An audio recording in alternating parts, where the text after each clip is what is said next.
Hey guys, happy Wednesday. Back for the second edition of the Breakdown of Brust. Couple things. I just want to thank you guys for all the positive feedback from yesterday's broadcast. I got a lot of nice comments about the preseason top 10 and a couple suggestions about maybe I should dye my mohawk, but that's just not going to happen. And yes, I am a Jets fan, unabashedly, lifelong. I know they stink, but I still support them. And I'm a glutton for punishment. I also have my Tennessee shirt on, and I just support teams that just let me down every year, and that's just the way it goes. I'm a Knicks fan. Happens all the time. But today I'm going to do two broadcasts. The first one is going to be breakout players I think this year that are going to have breakout seasons. Some that might have scored a lot of points last year, but weren't on the radar of short conference fans for one reason or another. But let's start with junior from Homedale, Mackenzie Teven. Comes back, averaged 8.5 points and 8.4 rebounds last year. I saw her play in the summer league at the Fort a couple of games this year, and she looks bigger and stronger. She's got great skill, can shoot the ball to about 15, 16 feet. I'd like to see her get a little more physical in the post, and I think if she can work the post, the high and low post a little bit, it'll open the game up for the guards and could lead to a big season for her and the Homedale team. My second breakout player is Erin Fraunheim from Point Beach. Oh, by the way, I know I got a couple comments on my dogs. This is Bella, and Hazel and Harper are eating, but they love screen time. Erin Fraunheim from Point Beach led the team in scoring her first 2 years. 11.6 points a game last year. Small school, Point Beach. Many people don't get to see them play during the year, but she is a really good player and looks to lead Point Beach to another conference B. Boy, it used to be B Central. It might still be B Central championship this year. The third breakout player, Avery Brooks from Jackson Memorial. She had a couple big games last year in the state tournament on their run to a Group 4 sectional championship. A couple big shots.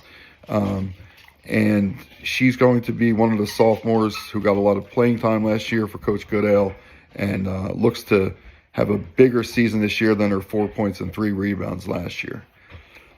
Fourth player, Casey Collins from Southern.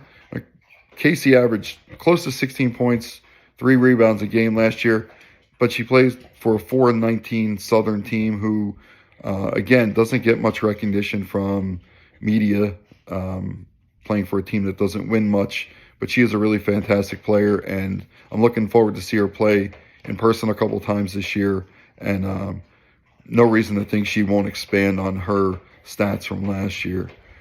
Our fifth breakout player, Brooke Misery from St. Rose. As a freshman last year, it was hard to find court time. But with the players they lost to graduation and Lizzie Mitchell being out for the season with an injury, Brooke should get a lot of playing time. And I think she's going to show that she's one of the better players, all-around players in the short conference this year. Our sixth player, Brooklyn Bell from Lacey. I saw her play a couple times last year, had a really big game against Central. Her sister Maddie played for Lacey a couple years ago and was a really good player.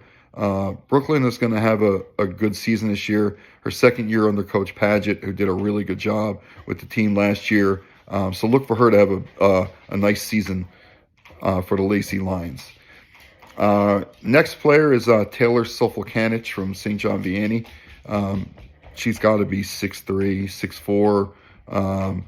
Again, another one, a young player who didn't get to see much court time last year because of all the talent on the team, but she should get a lot more playing time this year. And I don't see why she won't at least double her 4.4 rebound average from last year, and will probably exceed that.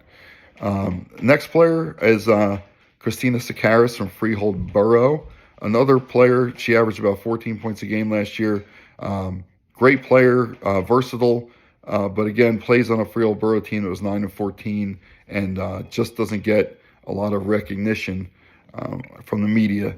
So hoping to see her play a couple times this year, and looking forward to another great season from her. Next player is Caroline Holloway from Red Bank Regional. Another big. She has really good hands, and her hands improved last year. She averaged 8.6 points and 8.2 rebounds. Struggled at times, but I think this year, by all accounts, she has gotten stronger and can be really dominant in the post. And I think Coach Truhan's going to need her in there with Cam Gardner's outside game. Can really be a duo that can lead them pretty far this year. My next player is one of my favorite players in the Shore, Vanessa Haas from Point Borough. She's about 5'7", not very big, but she plays a lot bigger than she is. Very tough, really doesn't miss from 10 feet in. Lefty, great rebounder, good team player, makes the right pass at the right time.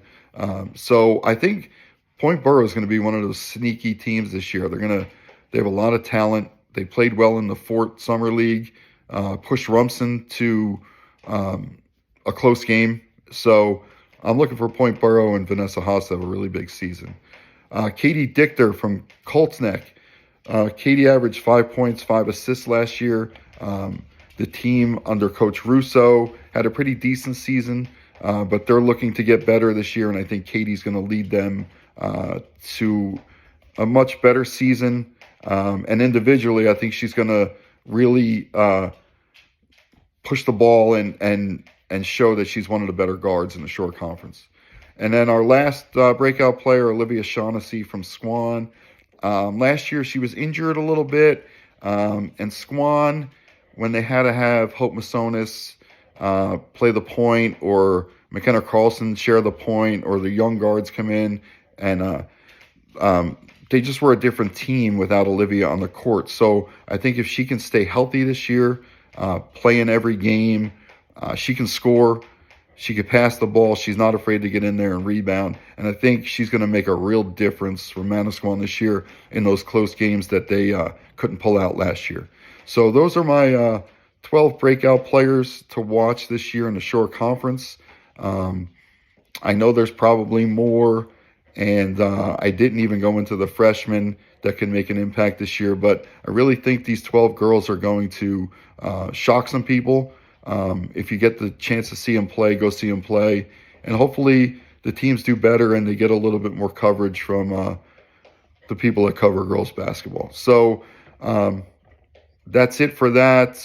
Later on, I'll be doing my all-shore first, second, and third team, and looking forward to tomorrow night. I haven't decided which game I'm going to go to. I'm down to 2.